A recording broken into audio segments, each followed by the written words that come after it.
Paz, queridos, sou o pastor Evilásio da Dulce. A paz do Senhor, eu sou a Dulce do pastor Evilásio. Estamos aqui nessa noite, querido, para a gente voltar a falar sobre a série Famílias Bíblicas, né? E nesse dia, nessa noite, nós estaremos falando sobre a família de Ló, né? Família de Ló que nós queremos dizer que é um alerta, uma advertência, porque no Evangelho de Lucas, né, o Dr. Lucas escreve no capítulo 17, versos 32, e ele diz: lembre-se da mulher de Ló. Então é muito importante a gente entender que essas palavras são palavras de Jesus Cristo, né? Jesus Cristo escreveu e nos adverte a nós estarmos atentos sobre a vida de Ló e da sua mulher, né? Então é uma advertência para aquele tempo, mas para hoje também, muito oportuno. E é interessante que quando nós vamos lá, no princípio, em Gênesis capítulo 13, no versos 12 e no versos 13, Gênesis 13, versos 12 e 13, existe um relato que diz assim: assim os dois se separaram. Abraão ficou na terra de Canaã, mas Ló mudou seu acampamento para um lugar próximo a Sodoma, entre as cidades do vale. Ora, os homens de Sodoma eram extremamente perversos e pecadores contra o Senhor. Gente, quando nós decorremos sobre todo esse capítulo 13, a gente vê Abraão saindo ali do Egito, indo para o Neguebe e depois ele indo para Betel, né, para Canaã. E aí o que acontece é que ele leva sua mulher, que é sua família, e leva seu primo, seu sobrinho Ló, né? Ele leva seu sobrinho Ló, né? Que era exatamente filho de Arã, né? E Arã morre e Ló passa a ser um sobrinho adotado como filho, né? Então, na verdade, eles caminham ali. E é interessante que os dois, tanto Abraão como Ló, eram ricos, né? Abraão tinha gado, ouro, prata, e Ló também tinha gados, muitas posses. E ali aquela terra ficou pequena para eles dois, ao ponto dos pastores de cada um brigarem entre si, né? Ter briga, discórdia entre eles. E Abraão achou melhor que se Ló fosse para a direita, ele ia para a esquerda, se Ló ia para a esquerda, ele ia para a direita. E ele pede a Ló para escolher para onde ele queria ir. E aí ele escolhe, porque ele olha as campinas do Jordão, maravilhosa, uma terra maravilhosa. As campinas, coisa linda, ao lado do Rio Jordão ali. Então tinha água, tinha tudo, né? Só que um detalhe, ele começou a construir suas tendas e ele se aproximou ali de Sodoma e Gomorra, as cidades do pecado, a cidade da devassidão que já vinha desagradando a Deus há muito tempo. E Ló passa a ser vizinho de Sodoma e Gomorra. Não só bastando isso, ele passa a morar em Sodoma e Gomorra. E é interessante que a gente poderia perguntar hoje, né? Quais são as nossas escolhas, né? Porque a promessa estava com Abraão. E aí Ló escolheu ir para longe da promessa, né? Ele escolheu ir para longe da promessa. Apesar que Abraão falou para ele escolher, mas eles podiam ter escolhido ficar perto da promessa, perto do seu tio ou pai adotivo, né? Mas ele foi para as campinas do Jordão, ao lado de Sodoma e Gomorra. E aí começou toda a tragédia da vida e da família de Ló, né? A gente podia parar para pensar um pouco, né, pessoal? O que essa família pode nos ensinar, né? A gente já estudou aqui, aprendendo com as famílias bíblicas, a gente já estudou sobre a família de Noé. E ao contrário da família de Ló, Noé ganhou toda a sua família foi salva, né? Inclusive as suas noras, né? Seus 3 filhos e suas noras. E a gente percebe aí que Ló, né? Quando ele teve que sair de Sodoma e Gomorra, depois do decreto de Deus, que ia destruir essas cidades, ele não conseguiu levar seus genros, né? Só foi com ele as suas 2 filhas e sua esposa. E a gente tem tanta coisa para aprender com essa família, gente. que o pastor Evilásio estava dizendo aí, né? Ele se afastou das promessas.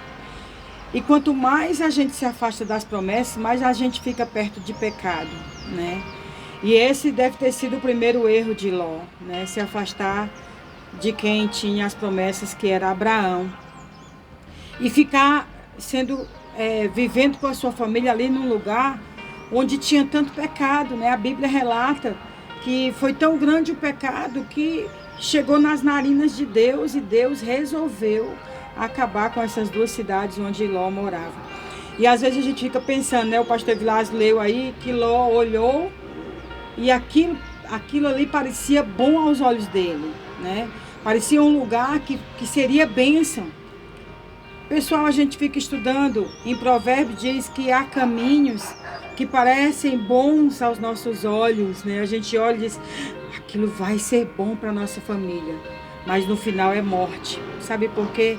Porque não tem a direção de Deus, né? Tem a nossa resolução. É segundo os nossos olhos que a gente resolve as coisas. Vamos trazer para os nossos dias.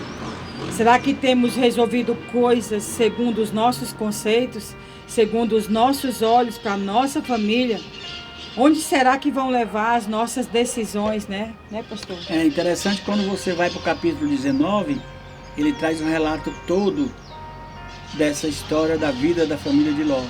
E aí diz que no começo que Deus mandou 2 anjos para destruir Sodoma e Gomorra. E quem eles encontram na entrada? Encontra sentado na entrada de Sodoma e Gomorra? Ló. Ló parecia o juiz da cidade. Ló estava lá sentado. E é interessante que a Bíblia diz que os anjos, Ló convida os anjos para ir na sua casa, os anjos de Deus não resistem e não queriam entrar na casa de Ló, né? E a pergunta é que não quer calar, né?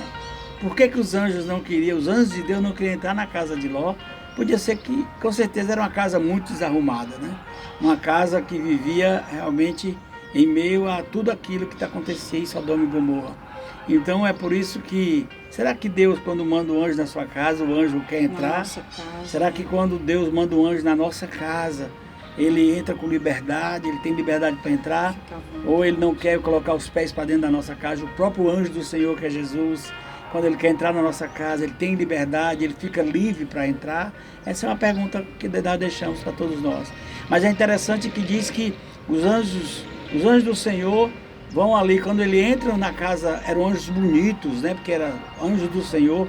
Quando ele entra na casa de Ló, o povo, os homens, jovens e velhos, perversos, fica querendo arrombar a porta para querer ter relações íntimas com os anjos do Senhor, né? E Ló, o homem justo, tentando evitar isso, ele oferece até as filhas dele, tentando fazer algo ruim para evitar o pior. O pior era os homens pegar os anjos de Deus e fazer relações íntimas com eles. Olha que coisa grave. Olha o tamanho da perversidão, o tamanho da devassidão, do pecado que estava naquela cidade. E ali os anjos cegam aqueles homens e arrasta pelo braço Ló e a sua família e manda chamar quem tivesse mais da família dele. E dá uma ordem expressa. Saiam dessa cidade e vão para as montanhas, né? E não olhem para trás. E é interessante que Ló disse, olha, nas montanhas não vai dar tempo eu chegar lá, mas se permitir, eu quero ir para a cidade mais próxima, que é a cidade de Zoar. Eu quero ir para a cidade de Zoar. E Deus ainda assim concede o pedido de Ló e deixa eles irem para a cidade de Zoar. Então ali sai Ló, a mulher de Ló e suas filhas, não é verdade, Dulce? É verdade, né? E a gente percebe aí, pessoal, que houve uma ordem expressa, né? Vão e não olhem para trás, né? E a gente sabe da história que a mulher de Ló olhou para trás. As filhas de Ló não olharam para trás. A gente sabe disso porque eles não viraram estátua de sal. A mulher virou estátua de sal, né? Porque ela olhou para trás. Aí a gente pode perguntar, mas por que ela olhou para trás, ela virou estátua de sal? Não, foi porque ela desobedeceu uma ordem de Deus. E a consequência da desobediência é muito grande, gente. Houve uma ordem para ela não olhar para trás. Se não tivesse havido essa ordem, até ela podia ter olhado para trás e não ter acontecido nada. Mas houve uma ordem de Deus. Olha para frente, presta atenção, obedece. E deixou talvez algo de vamos dizer assim, uma condição para ver se eles dessa vez iriam obedecer, né? E a gente percebe como a consequência dessa desobediência foi trágica, né? Porque ao chegar lá, essas meninas ficaram sem a mãe. E elas perceberam que sem a mãe, a descendência do pai, né, para levar o nome do pai à frente, né, com descendentes, a mãe não estava mais lá. O que é que elas fizeram?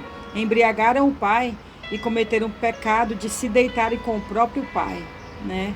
Então a gente percebe que falta de temor tinha no coração dessas meninas, né? A Bíblia diz que Ló era justo, mas ele não conseguiu trazer sua família para a mesma fé, porque a mulher de Ló foi desobediente. As filhas pecaram contra Deus, deitando com o próprio pai. Então a gente percebe toda uma consequência de uma decisão, né, pastora Pilar? É interessante quando a Dulce fala, né, a mulher de Ló, ela sabia, né, que a ordem era não olhar para trás. Ela estava com os pés na estrada para ir para Zoar com a sua família, mas o coração dela estava no passado. Ele sentiu saudade e olhou para trás, quer dizer, olhou para trás e ficou para trás. Até hoje essa estátua de sal está lá em Israel. Até hoje lá essa estátua de sal está no mesmo local, né? Mas é interessante que acabou que o próprio Ló se tornou o quê? Se tornou avô de seus filhos e pai de seus netos. Avô de seus filhos e pai de seus netos, gerando as nações dos Amonitas e dos Moabitas, né? Nações idólatras, nações inimigas do povo de Deus, né? É muito sério isso, gente, por causa da desobediência, né? E aí é por isso que é muito importante, é por isso que Jesus em Lucas 17 diz, no versos 32, né? Lembrem-se da mulher de Ló. Então, o que é que nós precisamos entender hoje na nossa família, né? Você tem protegido a sua família? O que é que você tem feito? Para onde você tem levado a sua família? Qual a direção que você tem levado a sua família, né? Isso é muito importante, queridos. Verdade. Nós precisamos aprender com a família de Ló o que não devemos fazer. É como Jesus nos adverte. Lembrem-se da mulher de Ló, né? Então nós precisamos entender isso, que eu e você, a nossa família, possa aprender com essa mulher, né, a entender isso, né? Verdade. Então que Deus abençoe. Pai, nós louvamos o teu santo nome e te agradecemos, Jesus, Pai, pela tua bondade e graça, Pai. Sim, oramos que todos possam, Pai, caminhar, Senhor, na direção certa, que nós possamos, Deus, Pai, como os pais, proteger nossa família, o homem como cabeça proteger a nossa família, Pai. Sim, meu Deus, em nome de Jesus, ó Pai. Deus nos ensina, Senhor, a não nos afastarmos das tuas promessas, Senhor, para que a nossa descendência seja uma geração bendita, Senhor, na tua casa, Pai. Em nome de Jesus, ó Pai, em nome de Jesus.